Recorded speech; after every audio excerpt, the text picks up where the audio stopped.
Hoy vamos a continuar con el ciclo de enseñanzas que le hemos denominado Toma la decisión correcta. Yo le invito a que abra la escritura, por favor, en el libro de Josué, capítulo 24. Vamos a leer el pasaje base, que son los versículos 14 y 15, Josué 24 del 14 al 15. El propósito de estos temas es que aprendamos a tomar las decisiones correctas en los diferentes tiempos que se presenten en nuestra vida. Y dice la Escritura: ahora pues, temed al Señor y servidle con integridad y en verdad. Y quitad de entre vosotros los dioses a los cuales sirvieron vuestros padres al otro lado del río y en Egipto, y servid al Señor. Y si mal os parece servir a Dios, escogeos hoy a quién sirváis. Si a los dioses a quienes sirvieron vuestros padres cuando estuvieron al otro lado del río, o a los dioses de los amorreos en cuya tierra habitáis.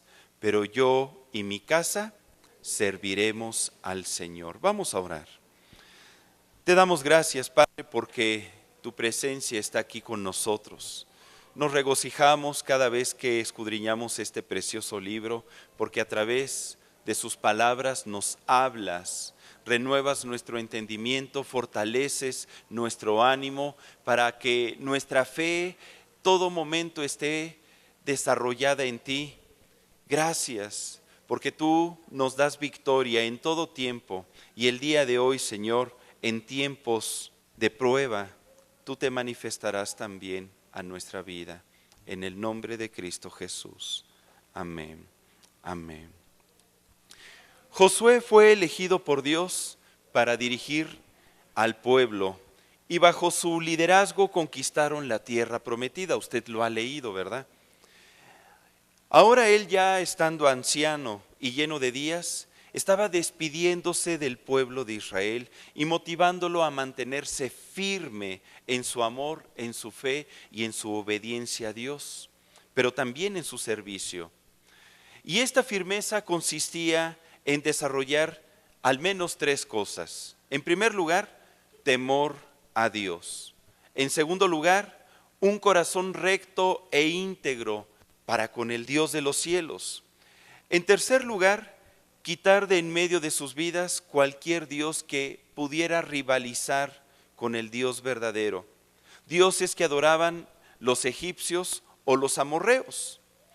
Yo no sé si usted sabía, pero como breviario cultural, el panteón de los dioses egipcios estaba conformado por más de 700 dioses. Y los pueblos amorreos o cananeos adoraban a muchos baales o señores. Y curiosamente, Josué le está advirtiendo al pueblo de Israel: tienen que tomar una decisión, o amar, obedecer, creer y servir al único Dios verdadero, o servir a los dioses de los egipcios o de los pueblos amorreos. Parecía una pregunta que sobraba. Sin embargo, cuando los hombres pasamos por momentos difíciles, ¿verdad que tenemos la tendencia de buscar a Dios? Cuando pasamos por situaciones adversas, en ese momento nos acordamos de Dios. No hay nadie que nos pueda auxiliar más que Dios, aquella persona en la cual depositamos nuestra fe. Sin embargo, ¿qué tan importante es saber en quién depositamos nuestra fe? ¿A qué Dios buscamos? ¿En quién creemos? Por eso, Josué les estaba poniendo esta alternativa. Cuando ustedes pasen por tiempos de tentación, cuando pasen por tiempos de adversidad o por tiempos de guerra, van a tender a buscar a un Dios para apoyarse en Él. ¿Pero en quién se van a apoyar? ¿En el Dios verdadero o en el Dios de los egipcios o en el Dios de los amorreos? Por eso en el versículo 15 dice: y si mal os parece servir al Señor, escogeos hoy a quién sirváis, si a los dioses a quienes sirvieron vuestros padres cuando estuvieron al otro lado del río, o a los dioses de los amorreos en cuya tierra habitáis. Pero yo y mi casa serviremos al Señor. En la vida constantemente debemos de estar tomando decisiones. Hay decisiones muy importantes que suelen cambiar o determinar el curso de nuestra vida. Pero hay otras decisiones que estamos tomando en todo tiempo y que tal vez lo hacemos hasta sin pensar. Hoy, ¿de qué color usaré mi camisa, por ejemplo? Usted hoy decidió de qué color se iba a vestir. ¿Qué ruta escogeré para dirigirme a mi trabajo? ¿Qué comeremos el día de hoy? Eso es algo que a lo mejor todavía está decidiendo, ¿verdad? ¿De qué manera corregiré a mi hijo? ¿Verbalmente o le daré vara? ¿Utilizaré la vara chica o la vara grande? ¿Qué champú compraré si estoy en el centro comercial? ¿De qué marca? ¿El de manzanilla o el que tiene avena y nopal y eucalipto, no? Son decisiones cotidianas y sin mucha trascendencia en la vida. Constantemente estamos decidiendo. Deberíamos de aprender ya con la experiencia a decidir bien. Lamentablemente, las cosas importantes solemos decidirlas mal. No tomamos buenas decisiones, de tal manera que nuestra vida se puede ver afectada a lo largo de ella. Y sobre todo, cuando nos encontramos en momentos críticos, como los que ya hemos estado viendo en dos primeras enseñanzas, cuando pasamos por tiempos de tentación. Yo creo que todos hemos sido tentados alguna vez. ¿Quién ha sido tentado? Todos. En estos tiempos, la acción del mundo y su seducción desean hacernos pecar contra Dios, queriéndonos orillar a hacer lo que no conviene. ¿Y usted qué ha decidido en esos tiempos? ¿Ha decidido mantenerse en santidad o no? O cuando pasamos por tiempos de adversidad. ¿Quién ha pasado por tiempos de adversidad? Tiempos angustiosos, de calamidad, donde pareciera que la vida no nos sonríe, donde la vida se vuelve dura, difícil, dolorosa. Cuando pasamos por enfermedades, por escasez económica, la pérdida de algún ser querido, en fin, y que en ocasiones decidimos que nos arrastren los problemas a un desánimo, a una tristeza, a una desesperación, a una angustia. Hemos decidido posiblemente mal en esos tiempos. O se acuerda que también estudiamos cuando pasamos por tiempos de guerra o de batalla. ¿Quién ha pasado por tiempos de guerra? Acuérdese que nuestra lucha no es contra carne ni sangre, sino contra el enemigo, huestes espirituales de maldad, porque el enemigo se ha levantado para matar, robar y destruir nuestras vidas. Él desea que usted y yo no heredemos la vida eterna y va a hacer hasta lo imposible para hacernos tropiezo. Pero hoy vamos a continuar con este tema para aprender a tomar decisiones correctas ahora en tiempos de prueba. ¿Quién ha pasado por pruebas? Hermano, ¿pero qué no es lo mismo? ¿La adversidad, la guerra, la prueba? Pues fíjese que no. Ahorita lo vamos a estudiar. ¿Qué es una prueba? Acompáñeme por favor al libro de Salmos, capítulo 11, versículo 5. Salmos 11, 5.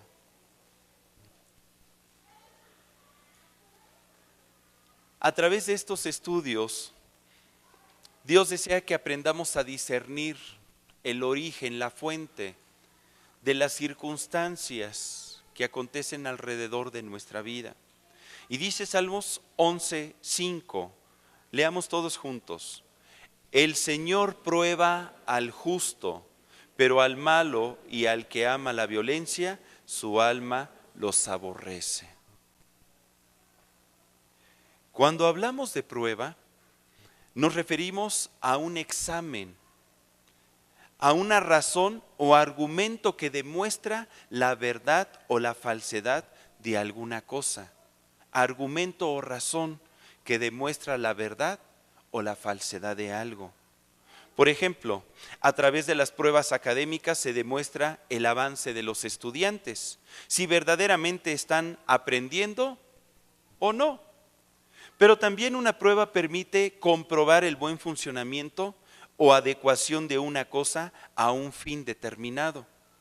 Por ejemplo, cuando se contrata a un empleado, se le hace pasar por un periodo de prueba para conocer si cuenta con las habilidades necesarias para el buen desempeño del puesto. Podemos decir que las pruebas, entonces, son indicios, son testimonios o evidencias de lo que realmente somos, de nuestra calidad o valía. Y cuando pasamos por diversas experiencias, estas sacan a relucir lo que verdaderamente hay en nuestro corazón, nuestros valores, nuestros principios.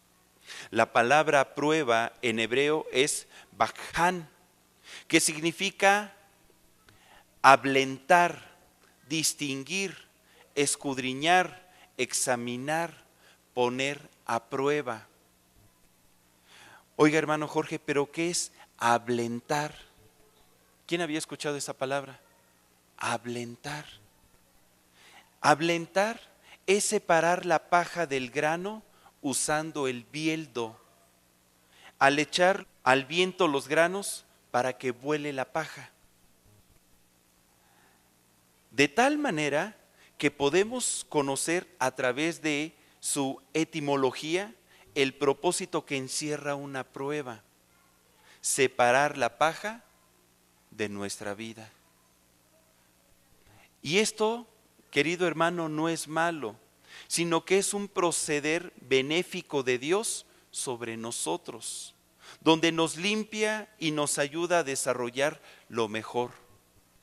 La paja suele representar todo lo inútil o innecesario.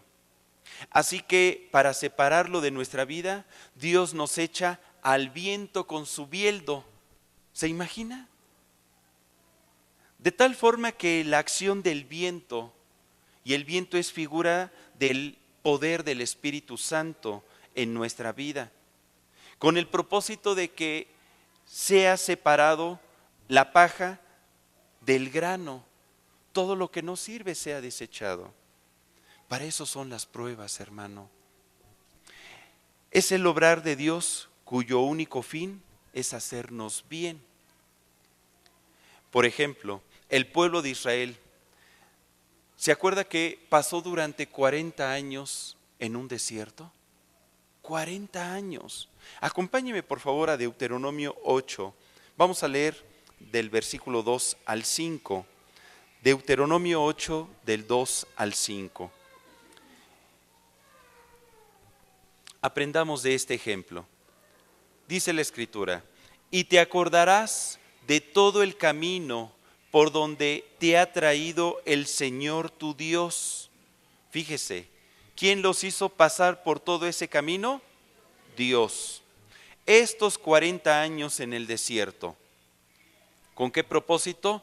Para afligirte, para probarte, para saber lo que había en tu corazón, si habías de guardar o no sus mandamientos. Y te afligió y te hizo tener hambre, y te sustentó con maná, comida que no conocías tú, ni tus padres la habían conocido, para hacerte saber que no solo de pan vivirá el hombre, mas de todo lo que sale de la boca del Señor vivirá el hombre. Tu vestido nunca se envejeció sobre ti, ni el pie se te ha hinchado en estos 40 años. Reconoce a sí mismo en tu corazón que como castiga el hombre a su hijo, así Jehová tu Dios te castiga. Ahora vamos a leer del versículo 11 al 16. Deuteronomio 8, del 11 al 16. Cuídate de no olvidarte de Jehová tu Dios, para cumplir sus mandamientos, sus decretos y sus estatutos que yo te ordeno hoy, No suceda que comas y te sacies y edifiques buenas casas en que habites, y tus vacas y tus ovejas se aumenten, y la plata y el oro se te multipliquen, y todo lo que tuvieres se aumente, y se enorgullezca tu corazón, y te olvides del Señor tu Dios, que te sacó de la tierra de Egipto, de casa de servidumbre, que te hizo caminar por un desierto grande y espantoso, lleno de serpientes ardientes y de escorpiones y de sed, donde no había agua, y Él te sacó agua de la roca del pedernal, que te sustentó con maná en el desierto, comida que tus padres no habían conocido, afligiéndote y probándote para la postre hacerte bien. ¿A quién le gustaría pasar 40 años en un desierto? ¿A quién le gustaría ser probado por Dios? Hermano, aunque a usted no le guste, todos vamos a ser probados por Dios. Todos. Forma parte del obrar de Dios en nuestra vida. Forma parte de ir sembrando en nosotros valores, principios, de ir quitando la paja para perfeccionarnos. Porque ¿quién quiere heredar la vida eterna? Levante la mano. ¿Y sabe que sin santidad nadie verá a Dios? Y la paja es todo aquello que estorba a esa santidad. De tal manera que pues hay que aprender y hacernos a la idea, Señor, gracias por las pruebas, benditas pruebas, te alabo y te bendigo, porque significa que estás pensando en mí, que me amas, que tienes cuidado para que yo pueda heredar la vida eterna. Dios probó al pueblo de Israel haciéndolo pasar por situaciones difíciles. Ahí en el versículo 15 leímos que te hizo caminar, repita conmigo, te hizo caminar por un desierto grande y espantoso, lleno de serpientes ardientes y de escorpiones y de sed, donde no había agua. ¿Se da cuenta? Él nos hace caminar, aunque usted y yo no queramos. Él nos va a hacer pasar por las pruebas. Y no porque no nos ame, sino porque nos ama. En este pasaje, entonces, podemos encontrar algunos propósitos por los cuales el Señor probó al pueblo de Israel. Y estos son indicativos de los propósitos por los cuales también Él nos prueba a nosotros. Número 1, para saber lo que hay en nuestro corazón. Simplemente para saber lo que hay en nuestro corazón. Señor, ¿y qué no nada más puedes con tu vista de rayos X escanearnos y verlo? Pues es que a través de nuestras acciones, a través de nuestras decisiones, Él ve lo que verdaderamente hay en nosotros. Porque con nuestras palabras le podemos decir, Señor, yo te amo, bendito Dios del cielo, aleluyita. ¿En serio? ¿En serio yo soy el bendito Dios del cielo para ti? ¿En verdad dices, aleluyita, bendito el que viene en el nombre del Señor? ¿Ya deseas mi venida? Ay, Señor, no, espérate, dame chance. Ya nada más hago este negocio, nada más me caso, que me besen aunque sea una vez en la vida. ¿No? En segundo lugar, para conocer nuestra obediencia a Él. Nuestras decisiones son el testimonio de nuestra obediencia a Dios. En tercer lugar, para que conozcamos quién es Él y cómo se manifiesta en nuestra vida. Para eso son las pruebas, para que conozcamos quién es Él y cómo Él se puede manifestar. Número 4, para que le reconozcamos en nuestro corazón como nuestro único Señor. A cada instante, a cada momento, sin importar la situación. Número 5, para que no nos olvidemos de Él. Porque cuando pasamos por pruebas, ¡ay, Señor, ayúdame!, nos acordamos de Él. Y sexto lugar, para a la postre hacernos bien. Las pruebas son para que Dios nos haga bien. ¿Por qué es importante conocer esto? Porque de esta manera evitaremos tomar malas decisiones cuando pasemos por tiempos de prueba. Decisiones como el alejarnos de Dios. ¿Sabes qué? Me voy a alejar de Cristo. No me funcionó. Dejar de confiar en su poder. Perder la fe en Dios. O permitir que en nuestro corazón se gesten sentimientos de tristeza, de derrota, de desánimo, de temor. ¿Sabe que nosotros decidimos eso? Nosotros decidimos cómo enfrentar la prueba, con qué actitud, con qué corazón. O tener una mala percepción de Dios y de la vida.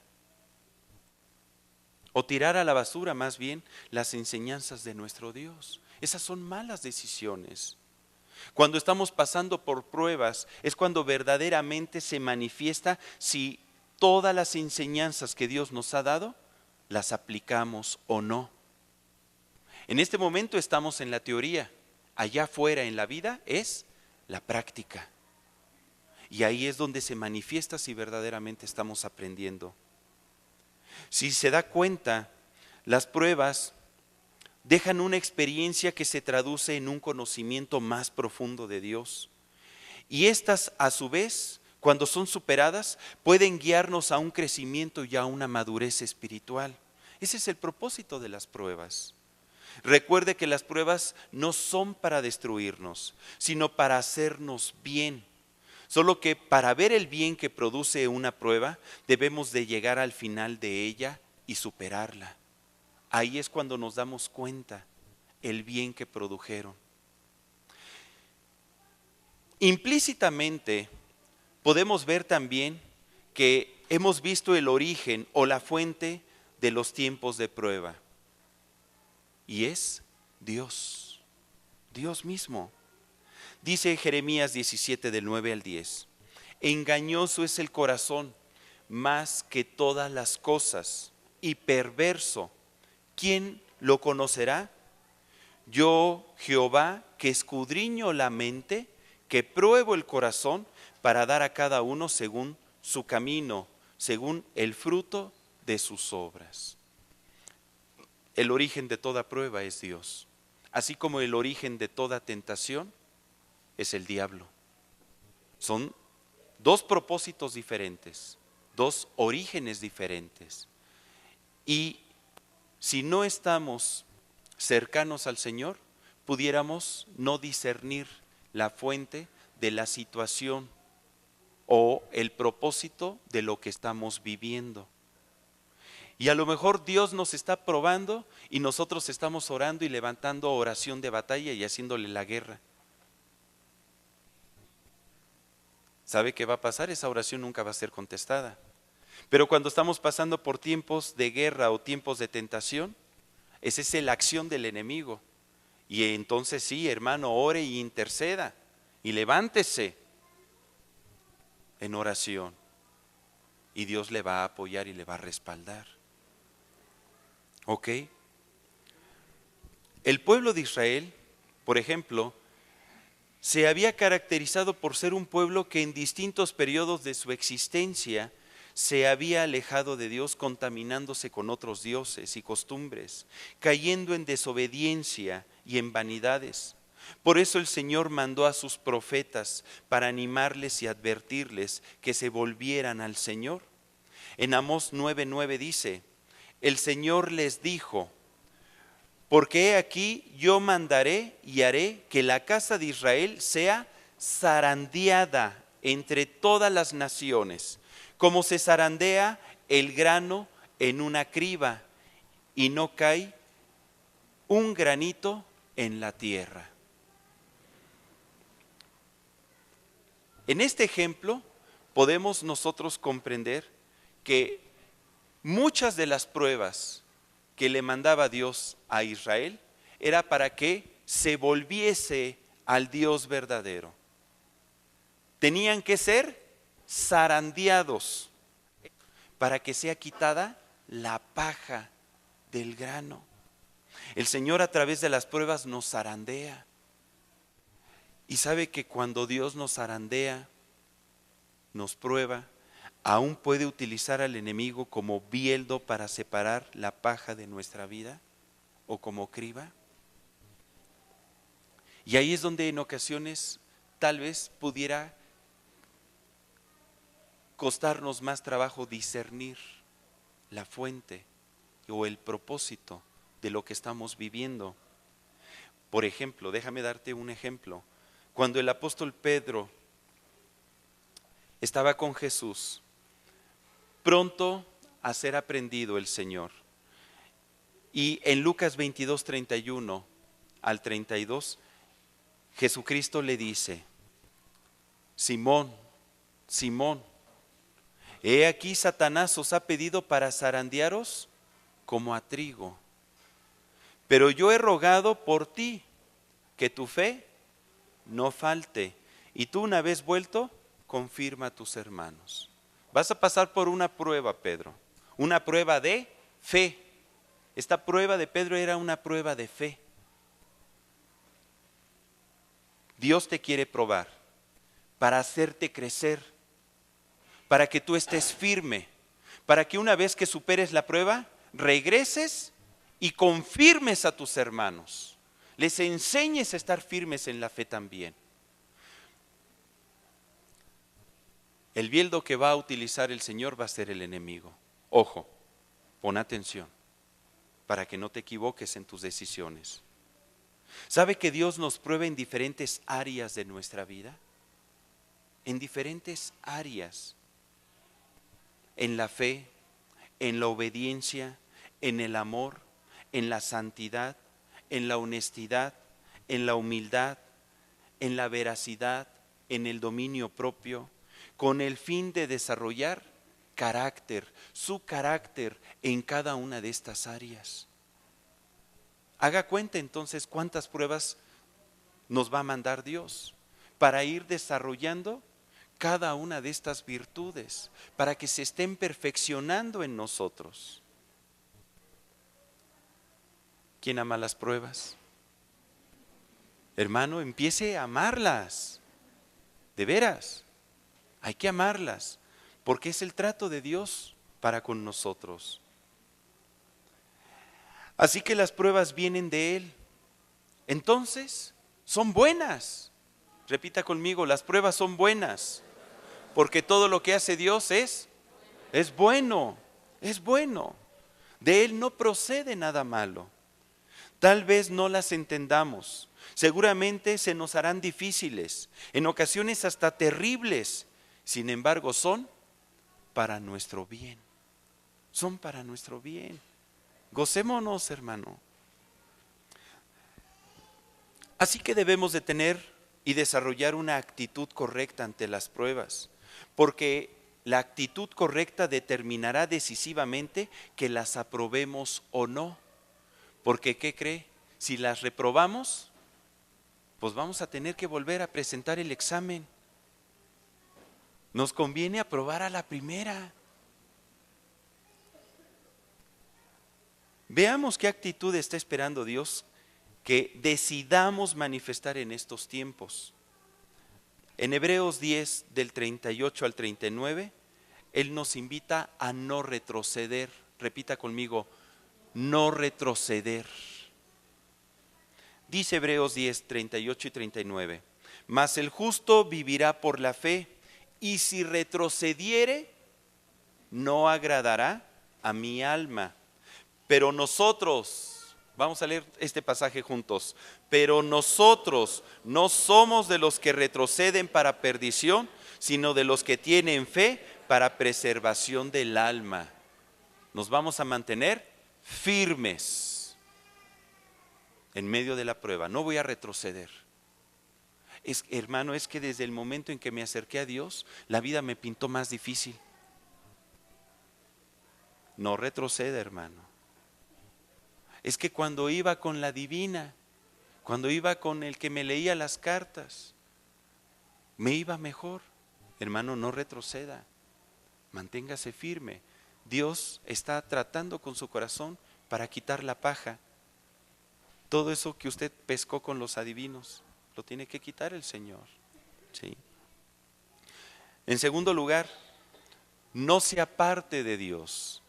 Nunca nos apartemos del Señor. Dice Lucas 8, versículo 13, en palabras de nuestro Señor Jesucristo. Lucas 8:13, explicando la parábola del sembrador.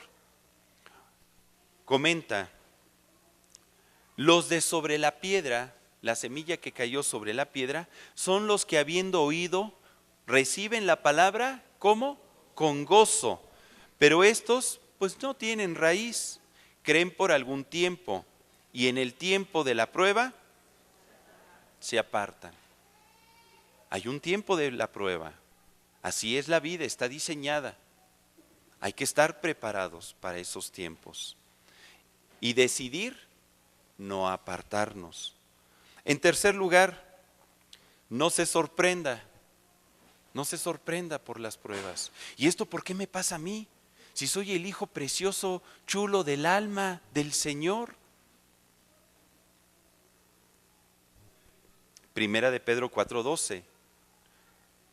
Dice, amados, no os sorprendáis del fuego de prueba que os ha sobrevenido, como si alguna cosa extraña os aconteciese. Y a lo mejor yo le hubiera puesto, como si alguna cosa mala os aconteciese, porque las pruebas no son malas, son buenas. No nos sorprendamos, forman parte de la vida. Siguiente punto, número 5. Desarrollemos gozo ante las pruebas. Decidamos tener gozo.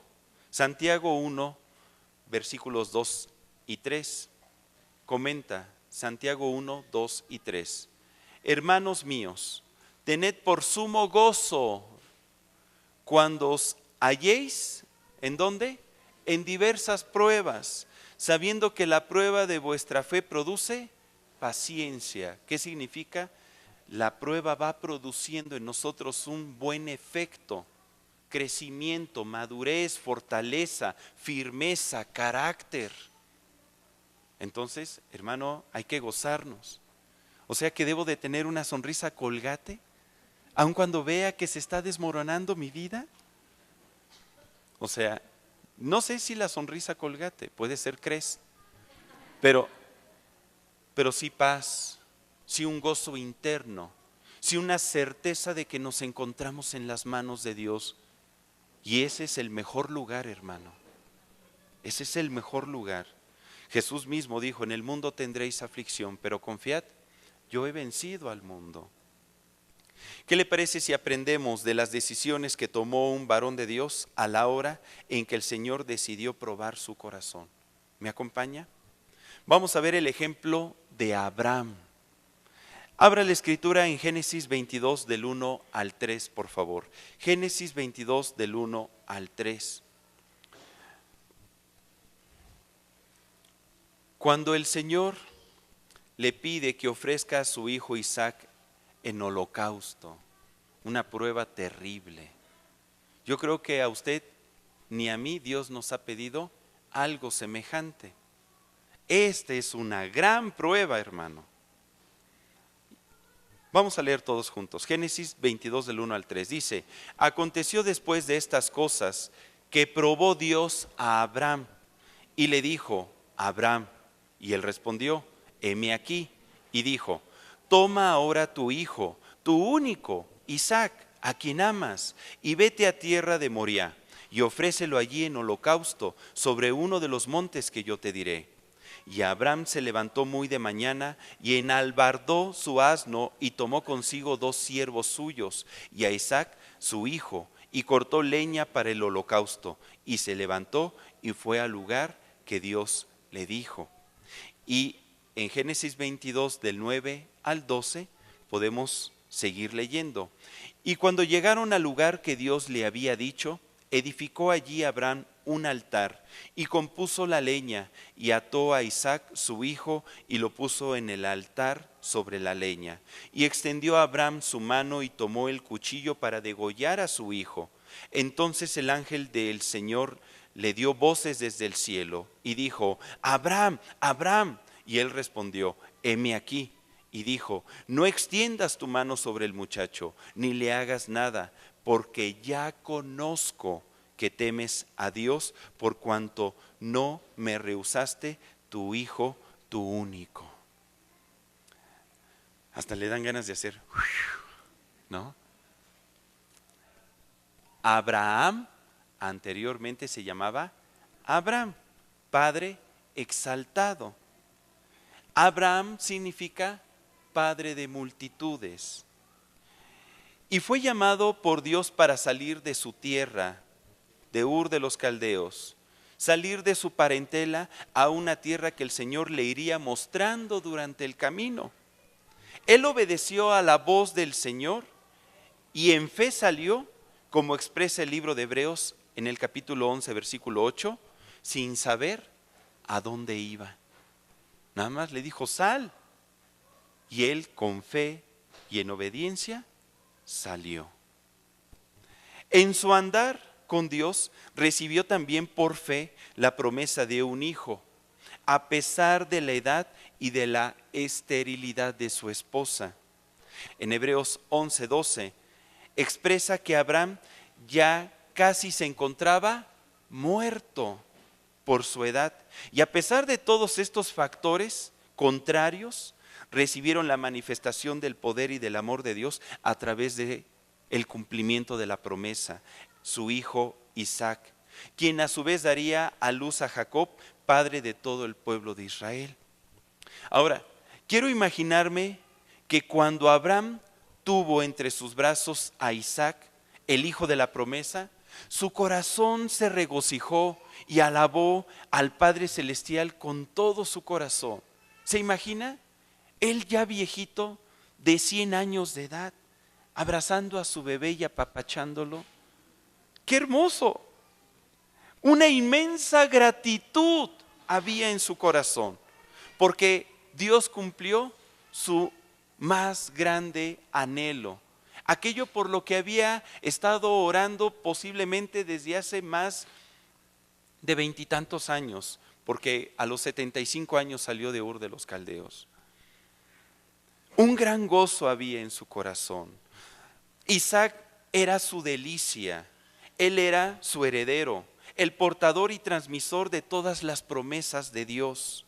Abraham estaba muy feliz, la vida le sonreía, las promesas de Dios estaban cumplidas, se manifestaba en su vida tiempos de gozo y tiempos de alegría. No había tiempos de tentación, no había tiempos de adversidad, mucho menos tiempos de guerra. Todo era dicha y felicidad. ¿A quién le gustan esos tiempos? Cuando todo nos pinta bien. ¿Pero qué cree? Llegó el momento en que Dios decidió probar su corazón. De manera que Abraham pasaría por tiempos de prueba. Ahí en Génesis 22:2 dice, el Señor le comentó: toma ahora tu hijo, tu único, Isaac, a quien amas, y vete a tierra de Moriah y ofrécelo allí en holocausto sobre uno de los montes que yo te diré. ¿Cómo era posible que Dios le pidiera hacer esto?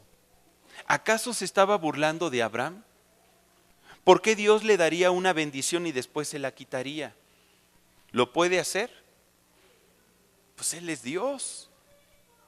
En la Nueva Versión Internacional, este pasaje de Génesis 22:2 dice: y Dios le ordenó: toma a tu hijo, el único que tienes y al que tanto amas, y ve a la región de Moriah, una vez allí ofrécelo como holocausto en el monte que yo te indicaré. Dios estaba consciente del amor que Abraham tenía por su hijo. ¿Sabía lo que le estaba pidiendo a Abraham? Sí. ¿Sabía que era su único hijo? Sí. ¿Qué podemos aprender de esta historia? En ocasiones las pruebas de Dios consisten en dar o quitar. Reflexionen esto. En ocasiones las pruebas de Dios consisten en dar o quitar. No siempre Dios nos prueba al quitarnos algo valioso, sino que también Dios nos prueba cuando pone algo valioso en nuestras manos. ¿Sabía eso? Dios había puesto un hijo valiosísimo en Abraham, pero ahora también se lo estaba quitando o demandando. Por ejemplo, una vez desayunando con el hermano Wayne Myers, me comentó: ¿quieres conocer lo que verdaderamente hay en el corazón de un servidor? Asígnale una responsabilidad en la iglesia, o dale dinero a administrar y observa lo que hace con lo que le das, con lo que pones en su mano. El apóstol Pablo nos comenta precisamente esta prueba en 1 de Timoteo 3, del 8 al 10. 1 de Timoteo 3, del 8 al 10. Los diáconos asimismo deben de ser honestos, sin doblez, no dados a mucho vino, no codiciosos de ganancias deshonestas, que guarden el misterio de la fe con limpia conciencia. Y estos también sean, ¿qué dice? Sometidos a prueba primero. Y entonces ejerzan el diaconado si son irreprensibles. Les asignas una actividad y ves qué hacen. Y si son honestos, sin doblez y con un corazón limpio, pues que ejerzan el servicio. Ay, hermano, qué difícil está esto entonces. ¿Qué significa? Que a Dios lo que le interesa en una prueba, cuando Dios nos prueba, es la integridad de nuestro corazón. Eso es lo que Él está probando, lo que hay dentro de nosotros.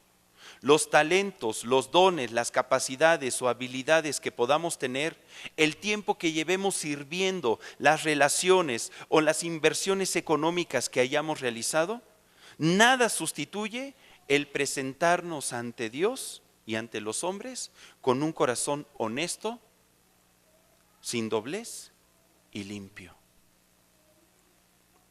Porque a veces pensamos que merecemos las cosas por lo que hemos hecho, sin darnos cuenta que todo lo que Dios nos da o nos asigna es por gracia.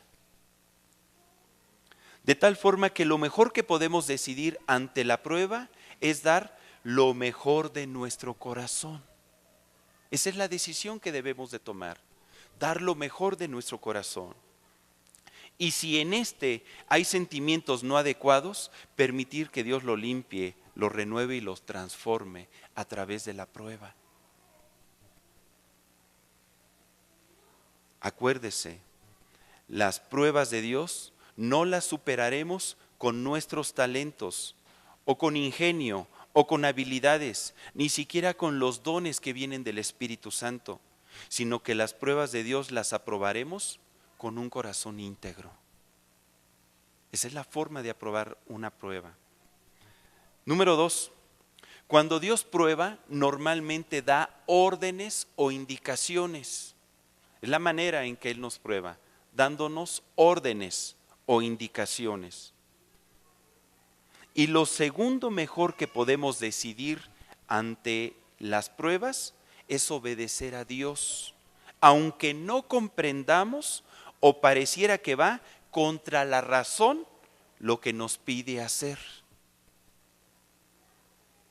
Pongamos atención. Cuando Dios nos habla para dar una orden, el propósito es ejecutarla. Y Dios nos puede hablar cuando leemos la Escritura, cuando escuchamos un mensaje o a través de nuestra autoridad, por ejemplo, los jóvenes, nuestros padres. Cuando el padre le dice al joven: no te doy permiso, no vas a salir, te quedas en casa. En ese momento, si el hijo obedece, se pone bajo la cobertura, bajo la protección del papá. Si no obedece, corre riesgos. Yo me acuerdo en una ocasión, yo lo viví, hermano. Regresamos de un campamento, de un día de campo, y estábamos despidiendo a todos los jóvenes, venían los papás por ellos. Y de repente vi a un grupito de 4 jóvenes que estaban platicando y pues ya eran las 10:30 de la noche y no se iban. Le digo, ¿qué pasó? ¿No vinieron sus papás? No, aquí traemos nosotros auto, pero estamos pensando irnos a tomar un café. Y luego yo sentí así en mi espíritu, ¿para qué? Ya disfrutamos todo un día, estar nadando, comimos hamburguesas, nos la pasamos bien, recibimos la presencia de Dios, la palabra, alabamos al Señor. Lleguen a su casa a descansar, no se vayan a ningún lado. Ay, hermano Jorge, pero pues nada más es un café aquí cerquita. Muchachos, váyanse a su casa. Pero le vamos a hablar a nuestros papás. Váyanse a sus casas. Me fui a atender algunas cosas, regresé y me dijeron, Jorge, ya le hablamos a nuestros papás. Ya les avisamos que vamos a pasar a tomar un café rápido.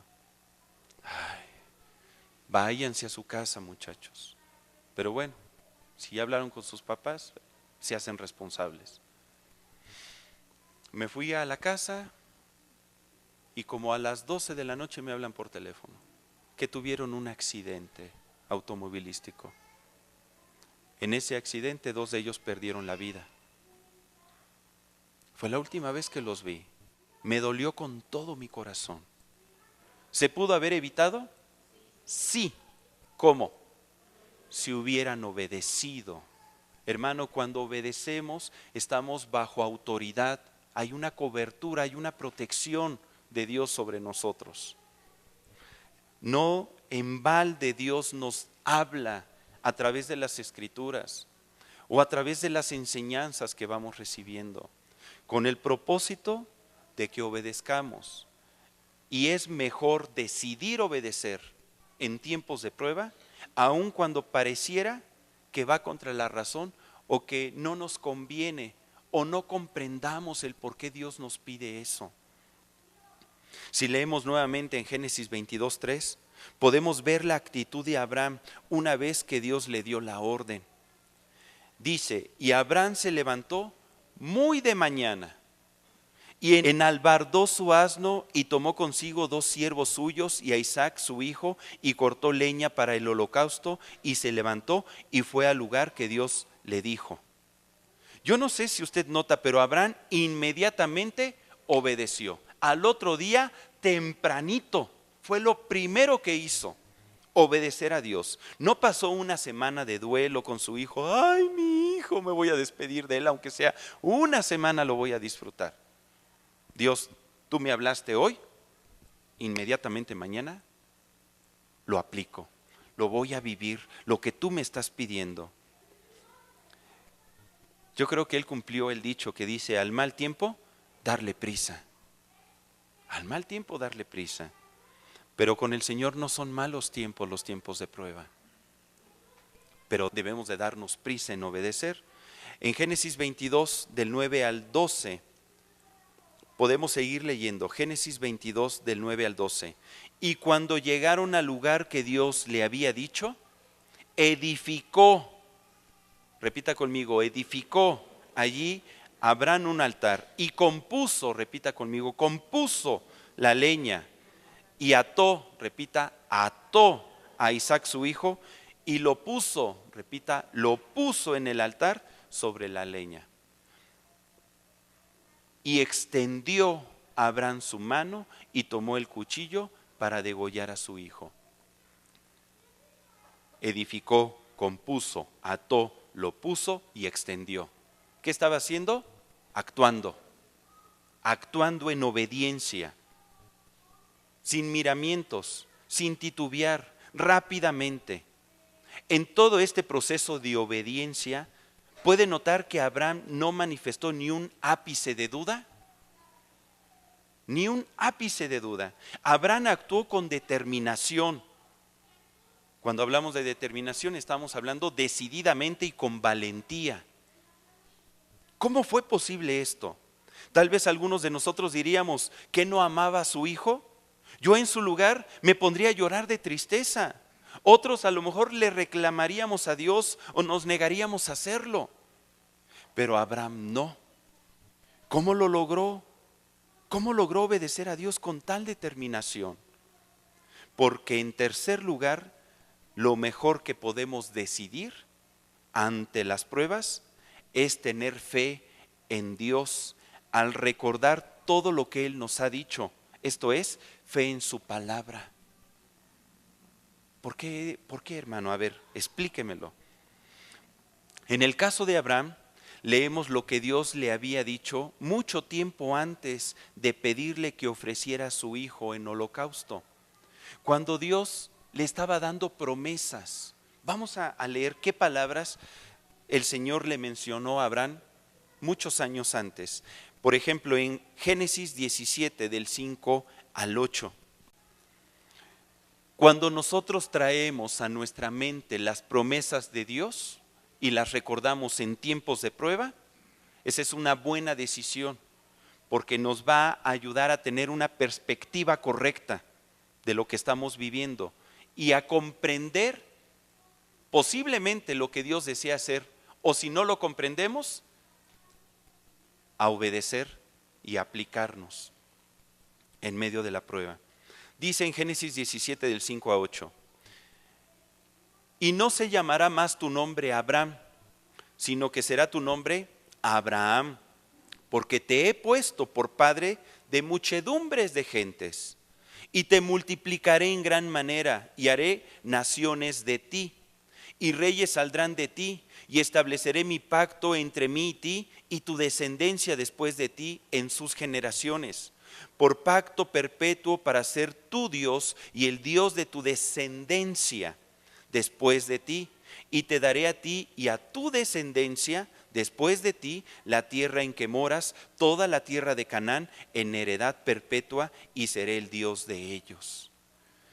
Puede notar que en este pasaje que acabamos de leer, Dios le está hablando, tú vas a ser padre de muchedumbres. En segundo lugar, te multiplicaré en gran manera, y haré naciones de ti, y reyes saldrán de ti. Y le dice, bendeciré tus generaciones, tu descendencia, le repite 2 veces, a tu descendencia. Por eso te llamo padre de multitudes. Otra promesa que Dios le dio en Génesis 17, del 15 al 16, más adelante. Génesis 17, del 15 al 16. Dijo también Dios a Abraham, a Sarai tu mujer no la llamarás Sarai, mas Sara será su nombre, y la bendeciré y también te daré de ella hijo. Sí, la bendeciré y vendrá a ser madre de naciones, reyes de pueblos vendrán de ella. Hasta el nombre les cambió, de tal manera que en su nombre estaba implícita la promesa, la manifestación, el obrar de Dios en sus vidas. De manera que yo me imagino que cuando Abraham estaba componiendo el altar, poniendo la leña para el sacrificio, atando a su hijo y extendiendo su mano con el cuchillo para degollarlo, en ese momento yo me llamo Abraham, yo soy padre de multitudes. Dios me dijo que serán benditas mis generaciones, mi descendencia. Mi esposa se llama Sara, ella es madre de naciones, de multitudes. Esas son las promesas que Dios me hizo. Y yo creo en sus promesas. Yo creo que Dios es poderoso para aún volver a la vida a mi hijo y cumplir así su promesa, porque Él me lo dijo a mí. Él me siguió llamando a Abraham cuando me pidió que entregara a mi hijo. Padre de multitudes, de tal manera que sus promesas continúan vigentes en mi vida. Yo creo eso, yo lo tengo aquí en mi mente, sin importar la prueba que esté pasando. Yo saturo mi mente con la palabra, con sus promesas. Dice Números 23, 19, hermano, Dios no es hombre para que mienta, ni hijo de hombre para que se arrepienta. Él dijo y no hará, habló y no lo ejecutará. Cuando esté pasando por tiempos de prueba, recuerde traer a la mente las promesas de Dios para que éstas produzcan fe para actuar con determinación. Esto fue lo que hizo Abraham. Por eso dice en Génesis 22, del 11 al 12, entonces el ángel del Señor le dio voces desde el cielo y dijo, Abraham, Abraham, mire cómo lo sigue llamando. Y él respondió, heme aquí. Y dijo, no extiendas tu mano sobre el muchacho, ni le hagas nada, porque ya conozco, repita conmigo, ya conozco que temes a Dios por cuanto no me rehusaste tu hijo, tu único. En cuarto lugar, lo mejor que podemos decidir en tiempos de prueba es no rehusarnos, ni rehusarle nada de nosotros a Dios. Esto es, no negarle nada de lo que nos pida, de lo que nos dé, de lo que nos quite, de lo que demande, de lo que quiera hacer. No ser pichicatos, ponernos flojitos y cooperando. Aquí estoy, Señor. Haz de mí lo que quieras hacer. No te rehúso nada, ni lo más valioso que tengo, ni mi vida misma. Todo te lo entrego a ti. Me rindo a ti. Y en ese momento es cuando el grano que está siendo echado por el bieldo al viento, que es trillado, empieza a manifestarse.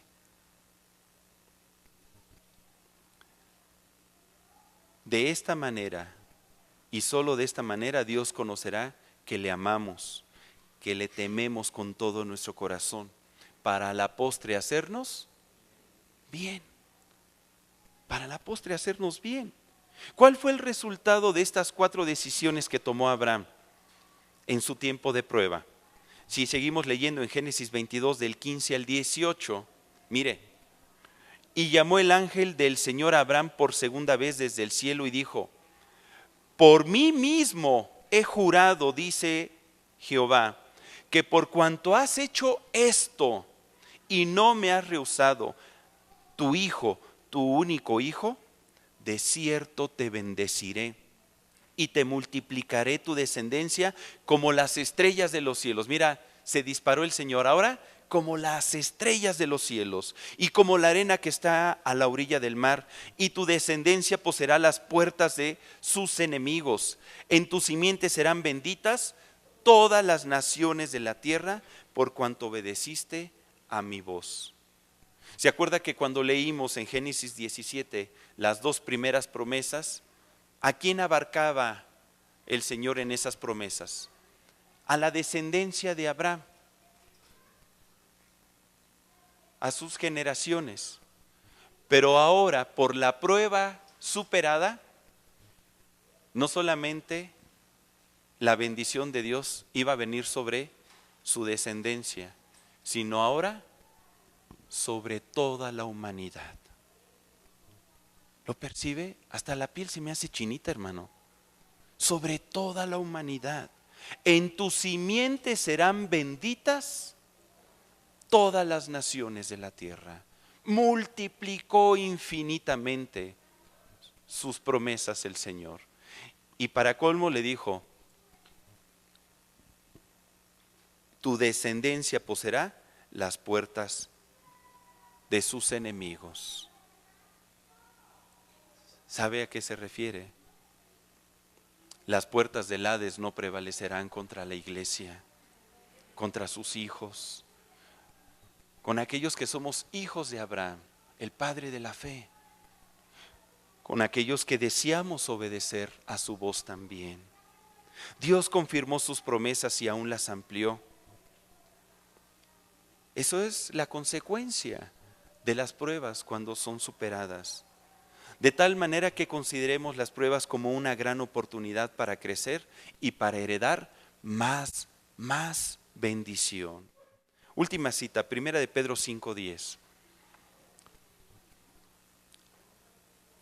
1 de Pedro 5:10 dice, mas el Dios de toda gracia, que nos llamó a su gloria eterna en Jesucristo, después de que hayáis padecido un poco de tiempo, Él mismo os perfeccione, afirme, fortalezca y establezca. Eso es bendición de Dios. Y todo esto viene después, pues de haber padecido un poco. Pero vale la pena, hermano, vale la pena, porque si vienen cosas grandes. Yo le invito a que cierre su Biblia, por favor. Cierre su Biblia. Y si usted está pasando por alguna prueba,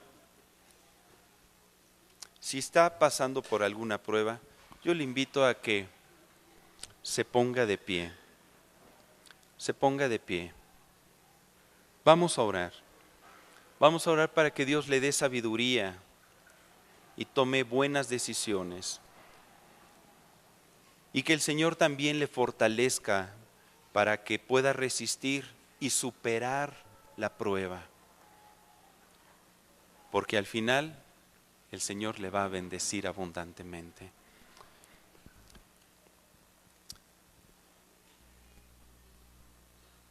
Usted que se puso de pie, levante sus manos al cielo, en esa señal de búsqueda, de dependencia de Dios. Padre, y te damos gracias, porque a través de esta enseñanza, tú animas nuestro corazón, para que podamos comprender tu acción en nuestra vida,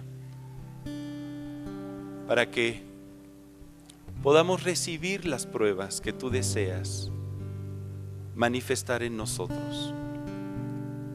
De antemano, te pedimos perdón si de alguna manera nos hemos quejado, si hemos replicado, si no hemos decidido correctamente cuando nos encontramos en ellas.